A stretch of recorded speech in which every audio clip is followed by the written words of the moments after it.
नमस्कार साथियों, Srinath education consultancy में आपका स्वागत, अभिनंदन। हमने पिछली क्लास भाजकता के नियम और साथ में आपको बढ़िया बढ़िया प्रश्न करवाए थे। प्रश्नों का लेवल और भी अच्छा आएगा। जिस दिन मैं प्रश्नों की क्लास लूँगा उस दिन आपके मज़े ही मज़े रहेंगे। सारे क्वेश्चन टाइप आपके सामने मैं लेकर आऊँगा, आपको चिंता करने की ज़रूरत नहीं है। लेकिन उससे पहले मैं आपसे यही चाहूँगा कि आप सारे नोट्स व्यवस्थित बनाएं, नोट्स को बार बार रिवाइज करते रहें ताकि कोई भी पॉइंट आपसे छूटे नहीं। तो आज का जो टॉपिक है भाजकता के नियम, अपन को इतने ही देखने होते हैं, 11 तक देखने होते हैं। उसके बाद अगर कुछ एक्स्ट्रा क्वेश्चन जो बनते हैं वो क्वेश्चन के माध्यम से ही आपको समझा दिया जाएगा कि किस प्रकार से वो क्वेश्चन बनते हैं। तो अब हमने देखा होगा इसके बाद जो टॉपिक्स आते हैं उसमें हमें एलसीएम लेने की ज़रूरत पड़ती है। या जैसे कि मैं एक टॉपिक देखूं, अभाज्य गुणनखंड आपने किए होंगे, जैसे 576 है, इसका अभाज्य गुणनखंड करना है, बराबर है। हमको बचपन में सिखाया गया कि सबसे पहले हम किससे भाग लगाएंगे? 2 से। अगर 2 से भाग नहीं जाता है तो हम किससे लगाएंगे? 3 से। अगर 3 से नहीं जाता है तो हम किससे लगाएंगे? 4 से। अगर 4 से नहीं जाता है तो हम किससे लगाएंगे? 5 से। अरे रुको रुको रुको रुको, बस यहीं पे गलती है आप लोगों की। क्या गलती है वो मैं आपको बताने जा रहा हूं कि हम यहां पर जो करते हैं वो करते हैं अभाज्य गुणनखंड। क्या करते हैं? अभाज्य गुणनखंड। और अभाज्य गुणनखंड में केवल और केवल अभाज्य संख्याएं ही काम में आती हैं। तो जो अभाज्य संख्या होंगी वही यहां पर आएगी। जैसे 2 है, 2 के बाद 3 है, और 3 के बाद हम कभी 4 से भाग नहीं लगाएंगे क्योंकि 4 अभाज्य संख्या नहीं है। तो सर अभाज्य संख्याएं कौन कौन सी होती है? बिल्कुल आपके दिमाग में ये प्रश्न आना लाजमी है। तो मेरा आज का जो टॉपिक है वो यही है कि अभाज्य संख्याएं क्या होती है, भाज्य संख्याएं क्या होती है, और उसके बाद अभाज्य गुणनखंड क्या होता है वो आपके समझ में आ जाएगा।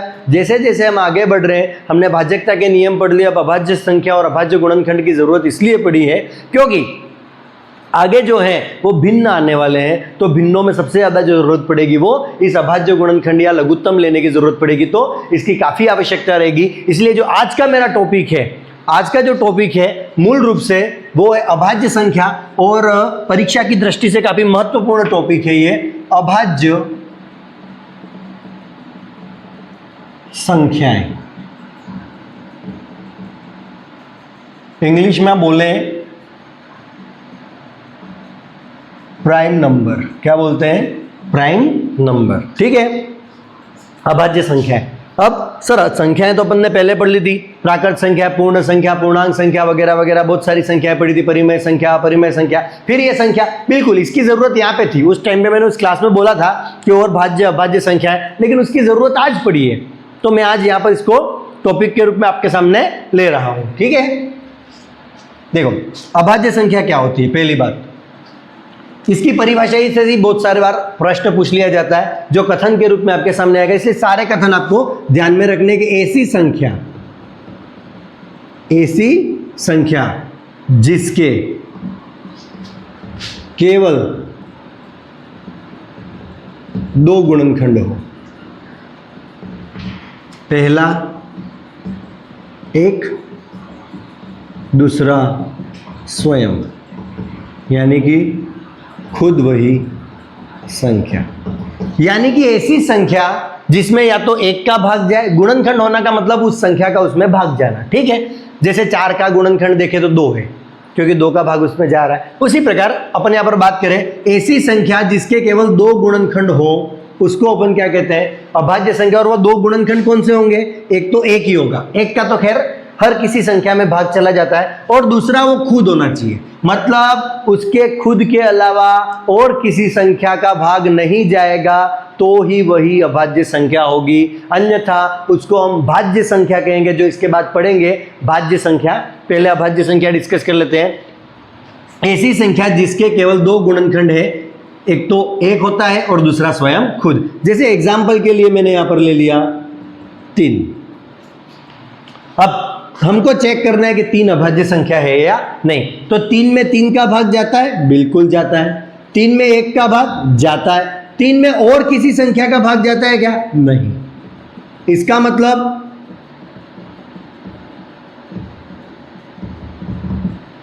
3 अभाज्य संख्या है। बात करें 4 की,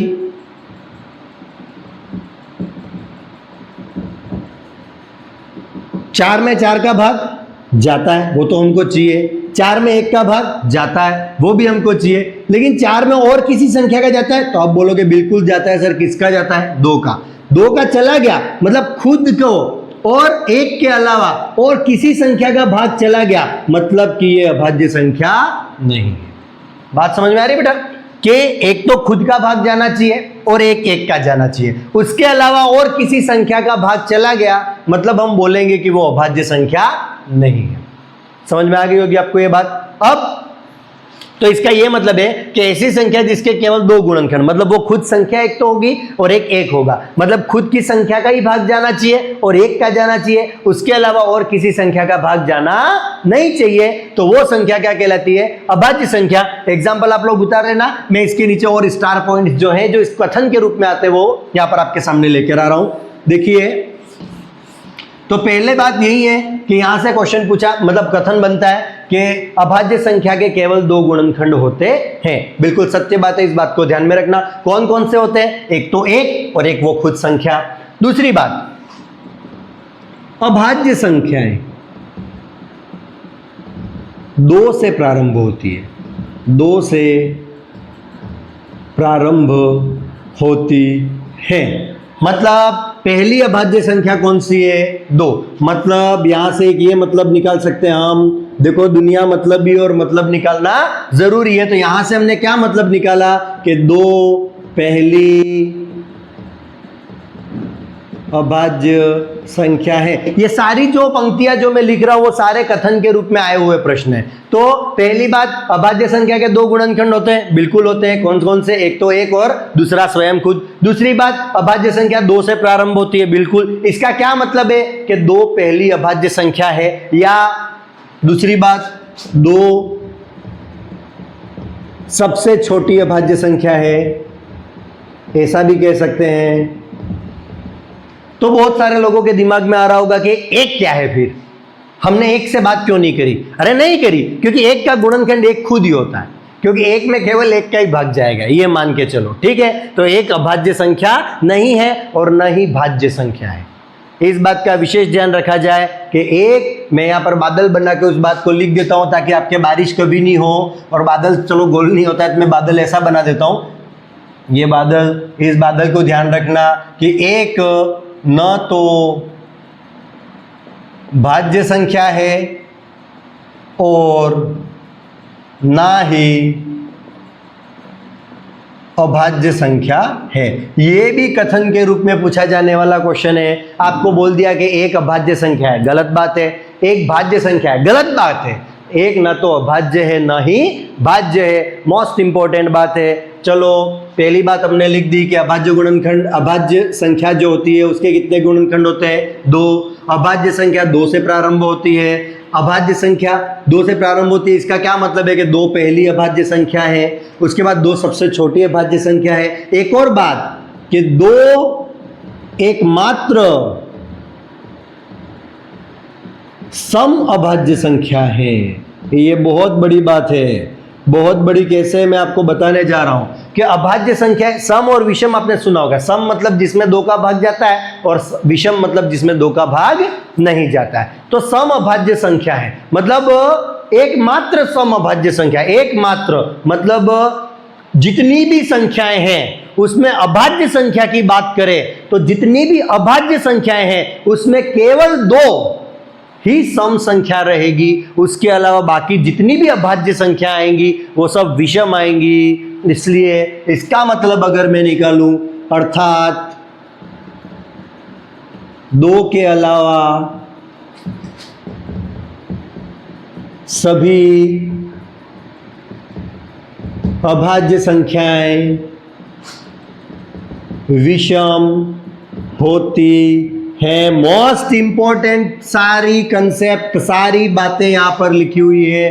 सारे कथन के रूप में प्रश्न आए हुए हैं। याद रखिएगा, अभाज्य संख्या मोस्ट इंपॉर्टेंट टॉपिक है। इससे गणितीय रूप में प्रश्न की जगह कथन के रूप में प्रश्न पूछना ज्यादा संभावना रहता है इसका कि कथन के रूप में इसका प्रश्न पूछा जाए। तो अभाज्य संख्या के बारे में जो पहला कथन था, ऐसी संख्या जिसके दो गुणनखंड होते हैं, एक तो वो खुद वो संख्या और एक इसके अलावा और कोई गुणनखंड नहीं होना चाहिए। मतलब एक और खुद के अलावा और किसी संख्या का भाग नहीं जाना चाहिए। अभाज्य संख्या 2 से प्रारंभ होती है, मोस्ट इंपॉर्टेंट बात है। इसका क्या मतलब है कि 2 पहली अभाज्य संख्या है, मतलब इससे पहले कोई अभाज्य संख्या बनी ही नहीं है। इसका यही मतलब है कि 2 सबसे छोटी अभाज्य संख्या है। दूसरी बात, 2 एकमात्र सम अभाज्य संख्या है। सम और विषम की बात करें तो अगर अभाज्य संख्या की बात करें तो केवल 2 ही सम संख्या में आएगा, मतलब अभाज्य संख्या में आएगा। ऐसी अभाज्य संख्या जो सम है, कौन सी? 2। उसके अलावा बाकी सारी क्या है? विषम। यही बात लिखी, अर्थात 2 के अलावा सभी अभाज्य संख्याएं विषम होंगी।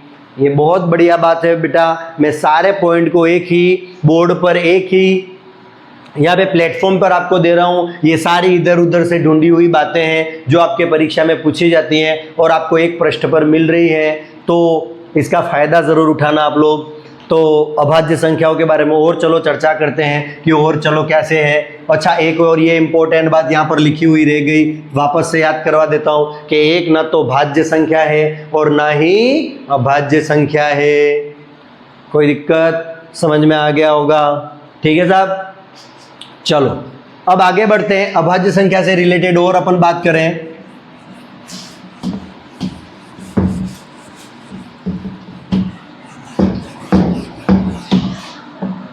अभाज्य संख्या से रिलेटेड और बात करें हम, क्या बात हो सकती है?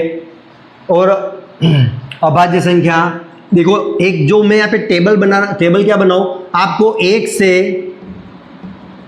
100 तक की अभाज्य संख्याएं कौन कौन सी है वो निकालनी है। जैसे सबसे पहली अभाज्य संख्या कौन सी है? 2।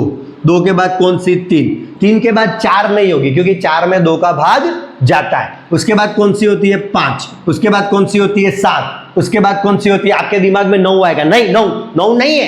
क्यों नहीं है? क्योंकि 9 में तो 3 का भाग जाता है। मेरे 7 में केवल 7 का जाता है और किसी पहाड़े में नहीं आता। 5 में भी केवल 5 का ही जाएगा, 3 में भी केवल 3 का ही जाएगा, 2 में भी केवल 2 का ही जाएगा। इसलिए ये सब अभाज्य संख्या है। 7 के बाद कौन सी आएगी? 11। 11 के बाद कौन सी आएगी? 13। 13 के बाद तुम्हारा दिमाग में 15 आ रही होगी। नहीं, 15 तो 3 के पहाड़े में भी आती है और 5 के पहाड़े में भी आती है, इसलिए 15 तो अभाज्य संख्या नहीं है। 13 के बाद अपने आएगी कौन सी? 17। 17 के बाद अगर अपन बात करें तो कौन सी आएगी? 19। 19 के बाद फिर तुम्हारे दिमाग में आ रही होगी 21। नहीं, 21 तो 3 से जाता है, 7 से जाता है, इसलिए वो अभाज्य संख्या नहीं है। तो अगली कौन सी आएगी? 23। 23 के बाद 25 भी नहीं है, 26 भी नहीं है, 27 भी नहीं है, 28 भी नहीं है, 29। कौन सी है? 29। तो ऐसे आपको चेक करके कहाँ तक लिखना है, 100 तक कितनी अभाज्य संख्या प्राप्त होती है, आपको ध्यान में रखना है। वैसे मैं यहाँ पर आपको बात याद करवा के जाऊँगा आज कि प्रश्न सीधा सट पूछता है कि 1 से 25 तक कितनी अभाज्य संख्या कितनी होती है? 9। गिन लो, 1 2 3 4 5 6 7 8 9, क्योंकि ये तो 25 से क्या हो गया? बड़ा। समझ में आ रही है बात? 1 से 25 तक कितनी अभाज्य संख्याएं होती हैं? 9। कितनी होती हैं? 9। उसके बाद अगर अपन बात करें 1 से 50 तक कितनी होगी? 15। कितनी होगी? 15। तो 1 से 25 तक कितनी होती है? 9। 1 से 25 तक कितनी होती है? 9। 1 से 50 तक कितनी अभाज्य संख्या होती है? 15। आप निकाल लेना। जब आप 1 से 100 तक निकालोगे तो आपको सारे कॉन्सेप्ट क्लियर हो जाएंगे कि 1 से 25 तक, जैसे मैंने बताया, 1 से लेकर 25 तक के बीच में कितनी अभाज्य संख्या है, काउंट कर लो, 1 2 3 4 5 6 7 8 9। लेकिन वहां पर तुम इसे लिखने जाओगे और फिर गिनोगे तो फिर टाइम वेस्ट हो जाएगा। सीधा सा याद करो इसको, 1 से 25 तक कितनी अभाज्य संख्या होती है? 9। 1 से 50 तक कितनी अभाज्य संख्या होती है? 15। अब 1 से 75 देखें अपन, 1 से 75 तक कितनी अभाज्य संख्या होती है? 21। और 1 से 100 तक कितनी अभाज्य संख्या होती है? 25। ये सारी बातें अपन को याद रखनी है। सीधे सट परीक्षा में प्रश्न पूछे जाते हैं। ये प्रश्न सभी लोगों को आते हैं, लेकिन जिसको डायरेक्ट याद होगा वो सिर्फ 1 सेकेंड में टिक करेगा। सीधा क्वेश्चन पढ़ा 1 से 25 तक कितनी अभाज्य संख्याएं हैं, अगर आपको याद है तो 9, और नहीं याद है तो फिर ऐसी टेबल बनाओ और फिर गिनो, तो टाइम आपका ज्यादा वेस्ट होगा। 4 लाइनें याद करनी है। 1 से 25 तक कितनी अभाज्य संख्या है? 9। 1 से 50 तक कितनी? 15। 1 से 75 तक कितनी? 21। और 1 से 100 तक कितनी होती हैं? 25 अभाज्य संख्याएं होती हैं। समझ में आ गया होगा। अच्छा, एक और कथन याद करवा देता हूं। 2 अंकों की सबसे बड़ी अभाज्य संख्या, ये आपको निकालना है एक तो क्वेश्चन के रूप में, और एक 3 अंकों की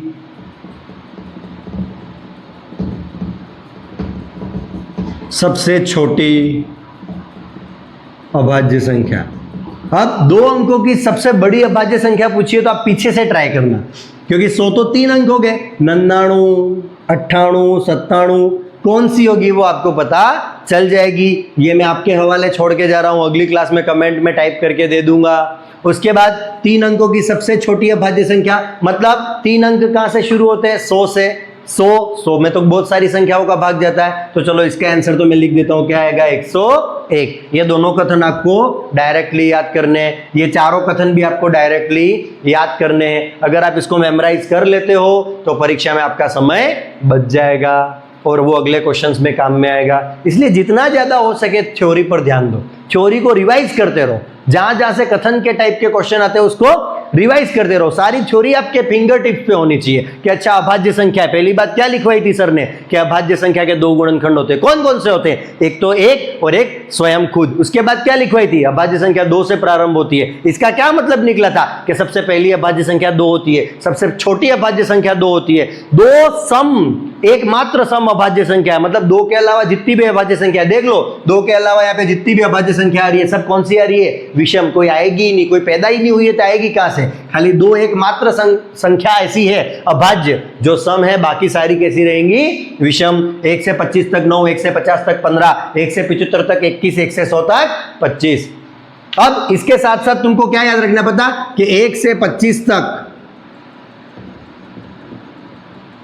अभाज्य संख्या का योग, तो 1 से 25 तक कौन सी आ रही है? ये इन सब का योग डायरेक्ट यहाँ पे लिखो और याद करो। उसके बाद वैसे 1 से 50 के बीच में 15 जो आ रही है उन सबको जोड़ो और याद कर लो। 1 से 75, ये डायरेक्ट क्वेश्चन आते हैं सीधे सट। अब तुम्हें ये क्वेश्चन पूछ लिया कि चलो ये तो तुमको याद था कि 1 से 25 तक कितनी अभाज्य संख्या है? 9, लेकिन क्वेश्चन ऐसा आ गया कि 1 से 25 तक जितनी अभाज्य संख्याएं हैं उनका योग क्या होगा? फिर 2 और 3 5, 5 और 5 10, 10 और 7 17, 17 और 10 27, 27 और 1 28, 28 और 13, फिर 17, ऐसे जोड़ के पूरे जोड़ो और यहाँ पर योग निकालो। उससे अच्छा है निकाल के याद कर लो। तो जितने कथन, जितने स्टेटमेंट्स आपको याद रहेंगे उतने आपके एग्जाम में टाइम बचेगा और वो टाइम आगे की क्वेश्चंस को सॉल्व करने के काम में आएगा। तो मेरे हिसाब से आपको ये अभाज्य संख्याओं के बारे में जानकारी हो गई होगी कि अभाज्य संख्याएं ऐसी संख्याएं होती हैं जिनमें केवल खुद का ही भाग जाता है और एक का भाग जाता है। एक का हर किसी में जाता है, इसलिए अपन इसको ज़्यादा ध्यान में नहीं रखते, लेकिन वहाँ पे ध्यान यही रखना होता है कि गुणनखंड कितने होते हैं? 2। अब प्रश्न फिर भी चलो फिर से देख लो। 1 से 25 तक 9, 1 से 50 तक 15, 1 से 75 तक 21, 1 से 100 तक कितनी? 25। अब यहाँ पर एक प्रश्न लिखूंगा, आप लोग सॉल्व करके आंसर निकालना, ठीक है? फिर मैं बताऊंगा 1 मिनट या 20 सेकंड के बाद, फिर आप आंसर मत बदलना और फिर देखना कि आपने सही किया या गलत, ठीक है? चलो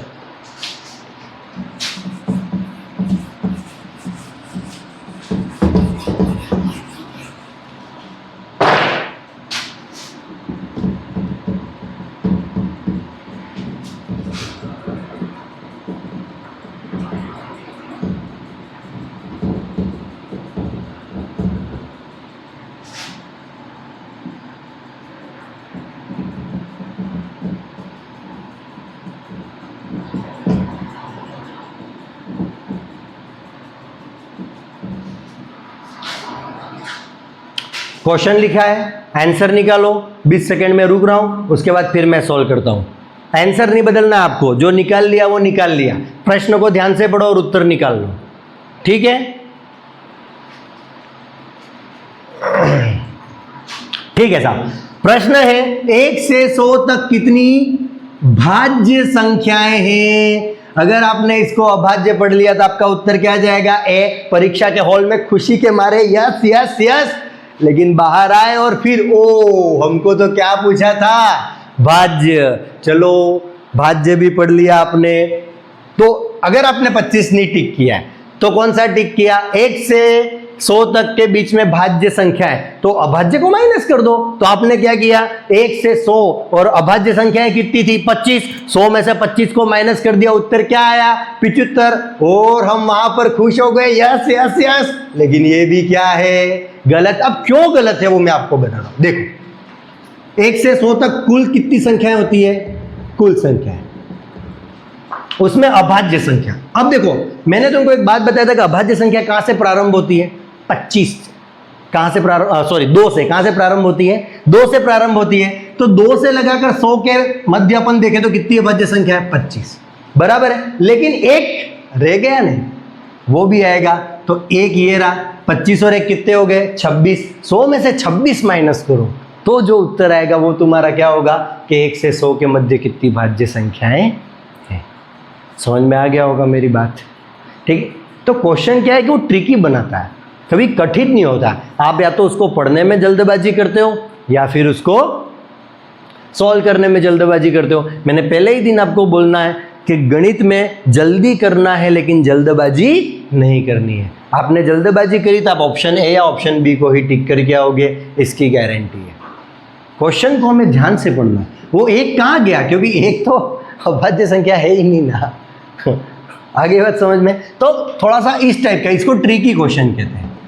ये कठिन नहीं है, उसको पता है पेपर बनाने वाले को कि तुम कहाँ तक सोच सकते हो। तो हमको ये पता करना है कि तू कहाँ तक सोच सकता है, उससे आगे हम हैं। आगे बात समझ में? ये वैरायटी का क्वेश्चन एक बार सीटेट में पूछा गया है, इसलिए मैंने आपके सामने रखा है। ठीक है। अब देखो अभाज्य संख्या है। जनरली इतनी अभाज्य संख्या तो हमको पता होनी चाहिए। पहली 2 है, फिर 3 है, फिर 5 है, फिर 7 है, फिर 11 है, फिर 13 है, फिर 17 है, फिर 19 है, फिर 23 है, फिर उसके बाद अपने पास आ गई 29 और ऐसे ऐसे ऐसे अपन को याद होनी चाहिए। अब अभाज्य संख्याएं कंप्लीट अपना यहाँ पर अभाज्य संख्याएं कंप्लीट है। उसके बाद अभाज्य संख्याओं के अलावा जो बचती हैं भाज्य संख्या, और भाज्य संख्या के लिए एक और शब्द काम में आता है, संयुक्त संख्या। कौन सी संख्या? संयुक्त संख्या। ठीक है। तो ये नॉर्मल बात है कि जो अभाज्य नहीं है वो सब क्या है? भाज्य है। या इसको गणित की परिभाषा में लिखे तो ऐसी संख्या जिसके 2 से अधिक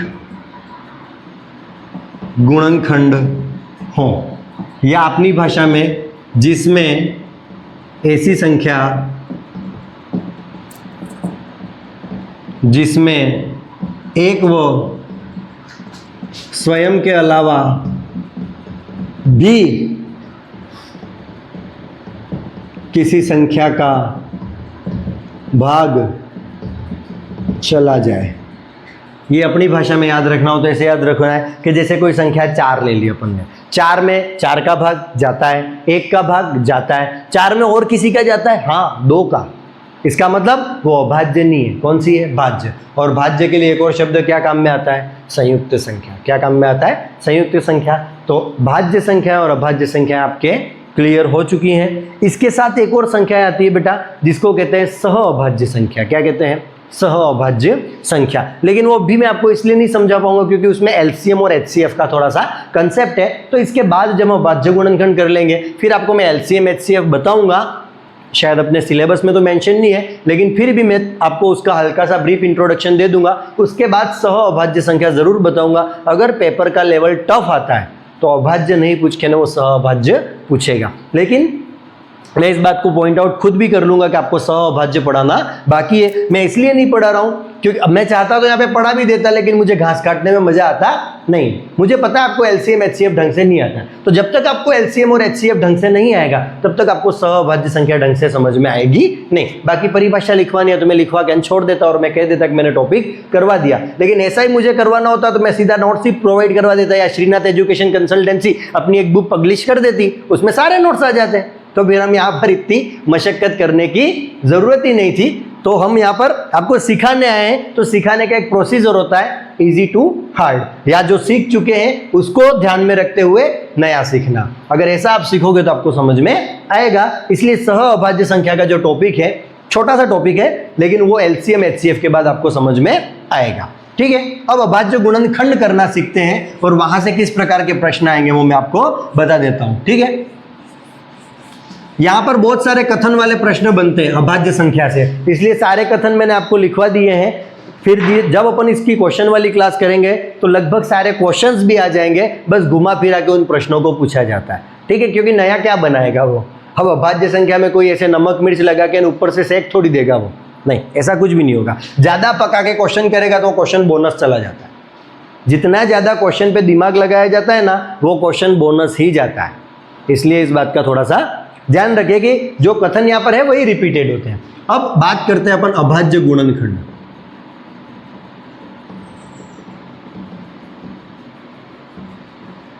और आपने ये वाला चिन्ह पढ़ा होगा। अब बहुत सारे बच्चे इसको एलसीएम कहते हैं। नहीं, वो इंग्लिश मीडियम वाले बेवकूफ लोग हैं। मेरे को आज तक समझ में नहीं आता क्यों इसको एलसीएम पढ़ाते हैं वो लोग। ये एलसीएम है ही नहीं, ये अभाज्य संख्या है। और अभाज्य संख्या से क्या बनता है? अभाज्य गुणनखंड। याद रखना, एलसीएम जब भी निकलेगा तब तुम्हारे सामने दो संख्याएं होंगी या दो से ज्यादा होंगी, लेकिन जब अभाज्य गुणनखंड होगा तो आपके पास एक ही संख्या होगी, और वो अभाज्य गुणनखंड एक संख्या का ही होता है। अगर आपके पास उसके साथ दूसरी संख्या है तब वो एलसीएम बनता है। हाँ, वो दिखता कुछ ऐसा ही है, लेकिन एलसीएम अपने आप में अलग टॉपिक है, अभाज्य गुणनखंड अपने आप में अलग टॉपिक है। तो क्या होता है कि बच्चे जब इंग्लिश मीडियम में पढ़ते हैं तो उनको कंफ्यूजन हो ही जाता है। बहुत सारे बच्चे आते हैं मेरे पास ऐसे पढ़ने के लिए, और मैं कहता हूं कि ये सॉल्व करो। सर ये एलसीएम तो मुझे आता नहीं। अरे भाई, ये एलसीएम है ही नहीं, ये क्या है? अभाज्य गुणनखंड है। जैसे मैंने यहां पर लिखा कि संख्या 256 के अभाज्य गुणनखंड करो। वैसे ऐसा प्रश्न आएगा नहीं, लेकिन कैसा आएगा वो मैं इससे बता दूंगा, लेकिन फिलहाल मैं आपको समझा देता हूं। तो यहां पर अभाज्य गुणनखंड करने में मतलब संख्या एक ही दे रखी है, 256। अगर एलसीएम लेना होता, लघुत्तम लेना होता है, तब एक से ज्यादा, सॉरी, दो या दो से ज्यादा संख्याएं होती हैं। ठीक है, तो 256 अभाज्य संख्या काम में आएंगी अभाज्य गुणनखंड में, उसके अलावा कोई संख्या काम में आएगी नहीं। सबसे पहले हम 2 का भाग लगाते हैं। अब इसमें 2 का जाएगा या नहीं जाएगा? अब भाग लगा के देखोगे तो टाइम जाएगा। भाजकता के नियम याद होंगे तो हमें पता चल जाएगा कि इसमें 2 का भाग जा रहा है या नहीं जा रहा है। इकाई का अंक क्या है? 6, मतलब 2 का भाग जाएगा। अगर मान लो इसकी जगह 7 होता, और हमें तो आदत है सबसे पहले 2 से चेक करने की, तो तुम 2 का भाग लगाने बैठ जाते पागलों की तरह। नहीं, वो टाइम वेस्ट हो रहा है ना आपका।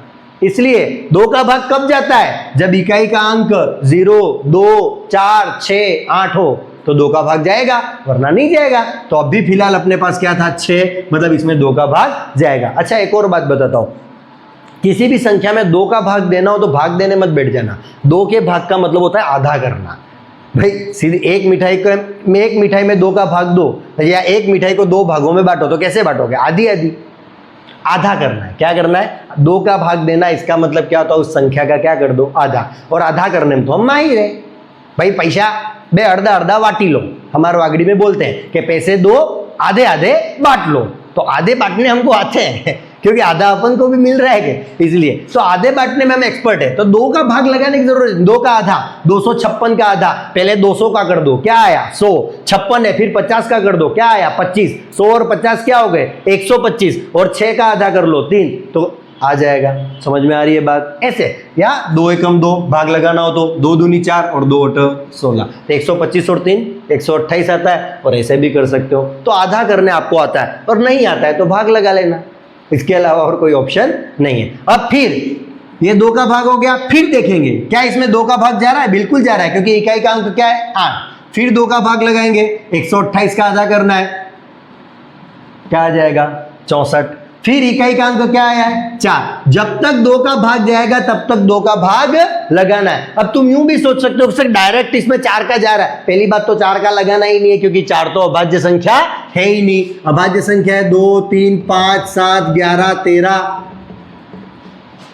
ठीक है। तो ऐसे तो मैं कह दूं डायरेक्ट 256 का ही लगा दो, क्या फर्क पड़ रहा है। नहीं, अभाज्य गुणनखंड करने का एक प्रोसेस होता है। पहले 2 से लगाना है, 2 से जब तक जाता है तब तक 2 से लगाना है, फिर उसके बाद 3 से लगाना है। एक बार आपने 3 से लगा दिया उसके बाद वापस 2 कभी आएगा नहीं। 2 खत्म हुआ मतलब उसके बाद 3, अगर 3 से नहीं जा रहा है तो फिर आगे 5। 3 के बाद कभी वापस 2 आ गया मतलब आपने वो अभाज्य गुणनखंड गलत किए। आ रही है बात समझ में। अब ये 2 से 32, 16, 8, 4, 2 और 2 बनेगा 2 एकम 2। तो ये एक प्रोसेस है अभाज्य गुणनखंड करने का। अब तुम्हें क्वेश्चन क्या पूछेगा, अगर इसी क्वेश्चन को मैं बनाऊं संख्या 256 में के अभाज्य गुणनखंड करने के बाद 2 की कितनी घात प्राप्त होती है, ऐसा प्रश्न पूछ लिया। तो पहले अभाज्य गुणनखंड करो, तो 256 के अभाज्य गुणनखंड 2 × 2 × 2 × 2 × 2 × 2 × 2 × 2।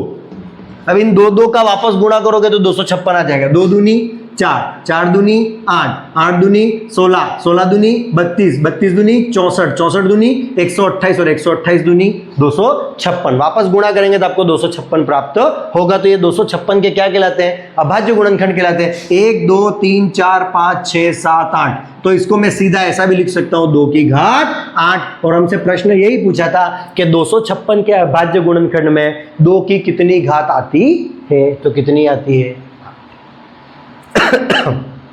समझ में आ गया होगा।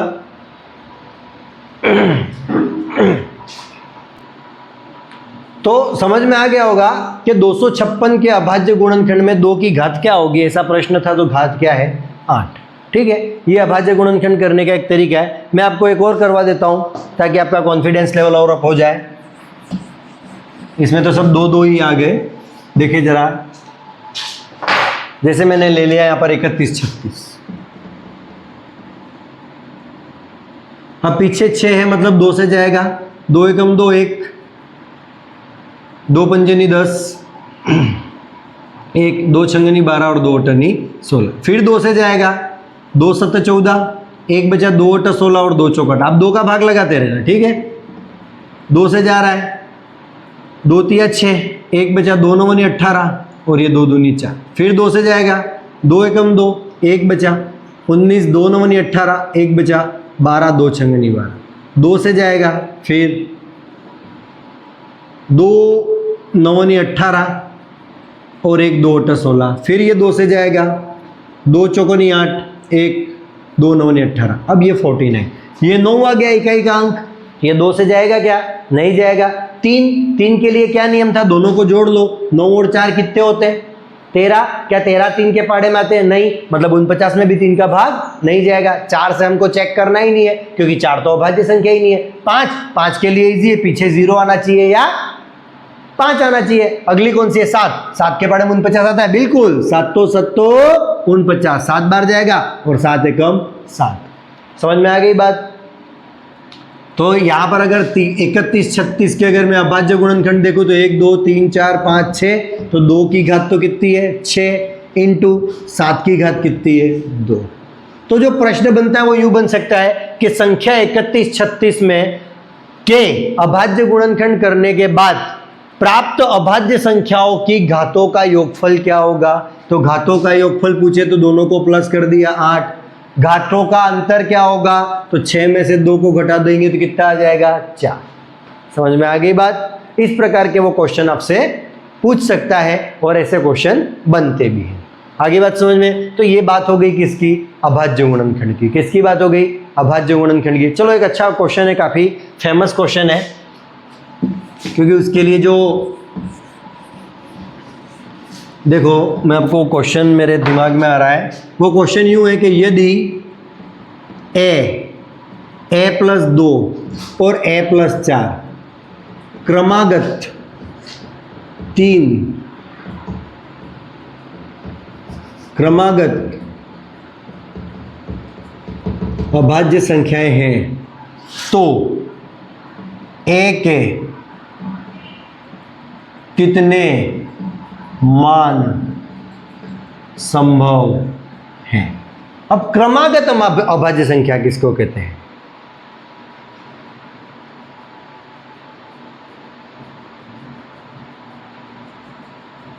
लगातार अभाज्य संख्या, जैसे a+2 a+4।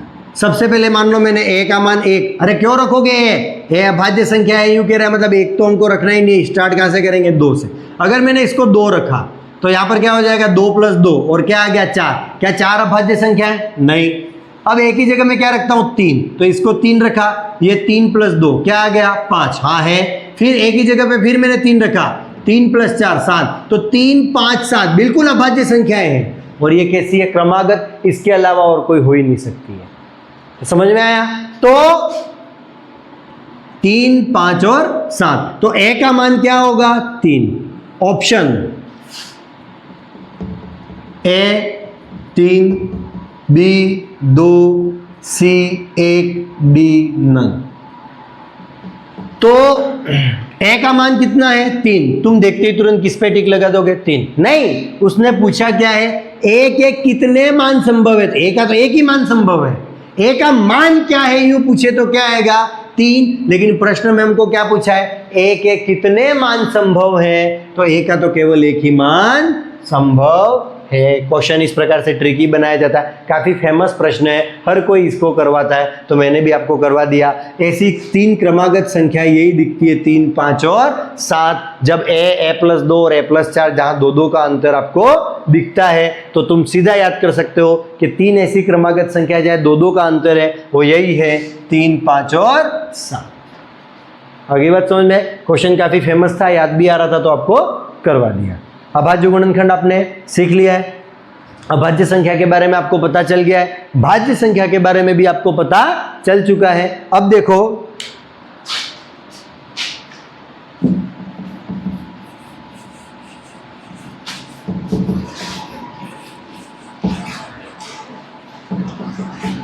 मैं आपको फिर से कह रहा हूं 1 से 100 तक जितनी अभाज्य संख्याएं लिख लेना, ध्यान में रख लेना। और वो जो मैंने आपको बताया कि 1 से 25 तक 9 होती है, 1 से 50 तक 15 होती है, 1 से 75 तक 21 होती है, 1 से 100 तक 25 होती हैं, तो ये 1 से 25 होती हैं। तो इस प्रकार जो मैंने आपको वो चार्ट बनाया है, अभाज्य संख्या से रिलेटेड जितनी भी पॉइंट्स बताए हैं, भाज्य संख्या से रिलेटेड जो भी बातें बताई हैं, वो सारी थ्योरी आप फिंगर टिप्स पे लर्न कर लेंगे।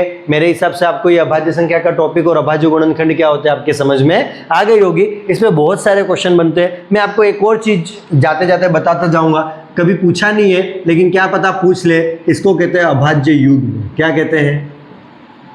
अभाज्य युग्म। और युग्म का मतलब क्या होता है? जोड़ा। क्या होता है? जोड़ा। जोड़ा इंग्लिश में क्या कहते हैं? पेयर। क्या कहते हैं? पेयर। तो अभाज्य युग्म क्या होता है मैं आपको बता दूं बेटा कि जोड़ा मतलब 2 संख्याएं होंगी और दोनों कैसी होंगी? अभाज्य।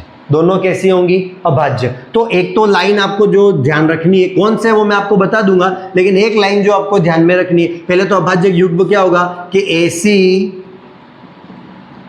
2 अभाज्य संख्याएं जिनमें अंतर 2 का हो। इंपॉर्टेंट लाइन है, सीधा सट कथन भी पूछ सकता है। ऐसी 2 अभाज्य संख्याएं जिनमें 2 का अंतर हो अभाज्य युग्म कहलाता है। अब भाई तुमने पढ़ा होगा तो ये लाइन याद आएगी नहीं, तो तुमको कंफ्यूजन ही लगेगा वहां पर। तो इसलिए ये बात याद रखना, अभाज्य युग्म 2 अभाज्य संख्या, वो दोनों कैसी होनी चाहिए? अभाज्य संख्या होनी चाहिए। और उन दोनों संख्याओं में अंतर मतलब उन दोनों को आपस में घटाते हैं तो उत्तर क्या प्राप्त होना चाहिए? 2। जैसे मैंने लिखा पहला युग्म 3 और 5। क्या 3 अभाज्य संख्याएं है? 5 अभाज्य संख्याएं है, मतलब ये दोनों अभाज्य युग्म है या नहीं? अभी क्लियर नहीं हुआ, क्लियर अब होगा। 5 में से 3 को घटाओ कितना आ रहा है? 2।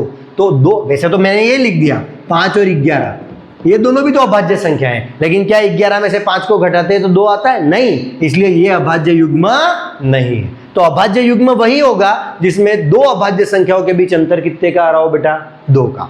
काफी इंपॉर्टेंट बात है, हर कोई पढ़ाता नहीं है इस बात को। ये अभाज्य युग्म मैंने स्पेशली पहले कभी पढ़ा होगा, इसलिए अभी दिमाग में आ गया है कि ऐसी दो अभाज्य संख्याएं जिनमें अंतर कितने का हो, 2। जनरली ये अभाज्य गुणनखंड अभाज्य संख्या मैं भी पढ़ाता हूं कहीं, तो ये अभाज्य युग्म पढ़ाता नहीं। लेकिन जब बेस्ट कंटेंट देने की बात है, कुछ भी छोड़ना नहीं है, तो सब कुछ इस बोर्ड पे होगा मेरे साथ, ठीक है। आपको कहीं से एक्स्ट्रा मेहनत करने की ज़रूरत नहीं है। अगर आप एक्स्ट्रा कुछ करना चाहते हो तो सिर्फ क्वेश्चन प्रैक्टिस कीजिए। इस थ्योरी को आप सफिशिएंट माने मेरे हिसाब से, तो बाकी पढ़ने के लिए तो पूरा सागर पड़ा हुआ है। मैं उसमें से चुनिंदा बूंदे आपके सामने लेकर आता हूँ जो उस टॉपिक की खास और लगभग वो टॉपिक कवर हो जाता है, ठीक है। तो मेरे हिसाब से वैसे कहीं ज़रूरत नहीं पड़नी है, और ज़रूरत पड़े तो भी पहले इतना आना चाहिए और उसके बाद एक्स्ट्रा पढ़ने की कोशिश कीजिए। इतना तो आपको आना ही चाहिए। जैसे 3 और 5 हो गए, उसके बाद मैंने देख लिया 5 और 7, ये भी तो एक पेयर है। 7 में से 5 गया तो कितना बचा, 2। ऐसे ऐसे आपको पेयर ढूंढने हैं। मैं आपको यहाँ पर बता देता हूँ कि 1 से 100 के मध्य 8 अभाज्य युग्म होते हैं। सीधी सट बात को याद रखना।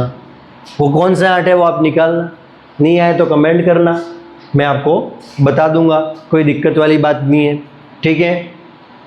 तो अभाज्य संख्याएं आपको समझ में आ गई होगी, अब भाज्य संख्याएं भी आपको समझ में आ गई होगी। अभाज्य संख्या पढ़ाने का कारण यही था कि आपको अभाज्य गुणनखंड समझ में आ जाए कि अभाज्य गुणनखंड में केवल अभाज्य संख्याएं ही काम में आती हैं। उसके बाद ये अभाज्य युग्म में एक टॉपिक बच रहा था, ये भी मैंने इसमें छेड़ दिया और आपके छोटा सा टॉपिक था वो क्लियर हो गया। अभाज्य संख्या से रिलेटेड एक और बात थी, सह अभाज्य संख्या, जो अपन पढ़ेंगे कब, जब एलसीएम और एचसीएफ का कंसेप्ट आपके दिमाग से क्लियर हो जाएगा, या उसके बीच में कोई भी मेरे को ऐसा लगेगा कि हाँ भाई आज मेरे को लग रहा है कि मेरे पास जो टॉपिक खत्म हो गया और अपने पास समय बच रहा है उस क्लास में, तो मैं एलसीएम एचसीएफ और उस सह अभाज्य संख्या को आपके सामने क्लियर कर दूंगा। तो आज की क्लास में बस इतना ही। बस एक बात ध्यान रखना, रोज़ मेहनत करनी है, लगातार पढ़ना है, रोज़ के रोज़ नोट्स बनाने हैं, रोज़ के रोज़ तैयारी करनी है। अगर आज से तैयारी है तो जीत पक्की है, ठीक है। चैनल को सब्सक्राइब करना है, अधिक से अधिक लोगों तक पहुंचाना है। अगर कंटेंट में कोई कमी है, कोई टॉपिक छूट रहा है तो कमेंट करके बताएं, आपको वो टॉपिक पढ़ाया जाएगा। धन्यवाद। वंदे मातरम।